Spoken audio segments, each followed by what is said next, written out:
আসসালামু আলাইকুম। Driver provider বিডির ভালো ড্রাইভার ভালো মালিক সিরিজের ৫৯তম পর্বে আজকে কথা বলবো দুর্ঘটনা হলে প্রথম করণীয়।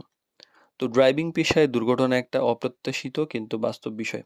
তাই একজন ড্রাইভারের জন্য জরুরি বিষয় হলো দুর্ঘটনা হলে কিভাবে পরিস্থিতি সামাল দিতে হবে তা জানা। সঠিক সিদ্ধান্ত জীবন বাঁচাতে পারে এবং বড় ক্ষতি কমাতে সহযোগিতা করতে পারে। তো আসলে দুর্ঘটনা আমরা কেউই চাই না।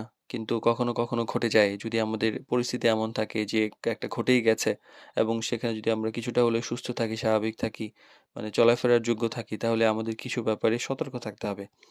যেমন অ্যাজ এ ড্রাইভার ১ম এ আপনি শান্ত থাকুন, আতঙ্কিত হবেন না। মানে দুর্ঘটনার পরে অনেকেই ঘাবড়ে যান, অনেকেই পালিয়ে যান, অনেকেই আ মানে বিভিন্ন ধরনের সিচুয়েশন করেন। ১ম এ উচিত এখানে শান্ত থাকা এবং এটা সবচেয়ে গুরুত্বপূর্ণ। এবং দ্রুত পরিস্থিতি বোঝার চেষ্টা করুন। অপ্রয়োজনীয় চিৎকার, দৌড়ঝাঁপ থেকে এড়িয়ে চলুন। তো নিজের যাত্রীদের নিরাপত্তা নিশ্চিত করুন। আপনি যেকোনো গাড়িতেই থাকেন না কেন, আপনার তো যাত্রী থাকে। তো কেউ আহত হয়েছে কিনা এটা দেখা উচিত। গুরুতর অবস্থায় কেউ আছে কিনা, প্রয়োজন হলে দ্রুত নিরাপদ স্থানে সরিয়ে নিতে হবে কিনা, গুরুতর আহত হলে চিকিৎসার ব্যবস্থা করতে হবে কিনা। গাড়ি নিরাপদ স্থানে রাখুন। যদি সম্ভব হয় গাড়িকে যদি সম্ভব হয় অবশ্যই গাড়িকে রাস্তার একপাশে নিয়ে যান। হেজার্ড লাইট বা ইন্ডিকেটর চালু করে দিন। এতে গাড়ির জন্য একটা সতর্কতা তৈরি হবে। মালিককে দ্রুত জানান। গাড়িতে যদি মালিক না থাকে বা মালিক যদি থাকেও কাউকে যদি জানানোর প্রয়োজন হয়, দুর্ঘটনার পর যত দ্রুত সম্ভব মালিক পক্ষকে জানানো দরকার।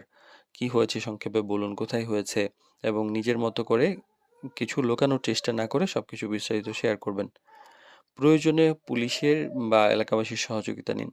বড় দুর্ঘটনা হলে ট্রাফিক পুলিশ, স্থানীয় সহযোগিতা এইসব ব্যাপার থেকে দ্রুত সহযোগিতা নেওয়া উচিত। তর্ক বা ঝগড়া এড়িয়ে চলুন। দুর্ঘটনা হলেই তো অনেক উত্তেজনা তৈরি হয়। ড্রাইভারকে মারতে আসে। কারো সঙ্গে ঝগড়া করবেন না। শান্তভাবে পরিস্থিতি সামাল দিন এবং আপনার যতটুকু সামর্থ্য আছে তার সর্বোচ্চ দিয়ে চেষ্টা করুন যারা আহত হয়েছে তাদেরকে বাঁচানোর জন্য।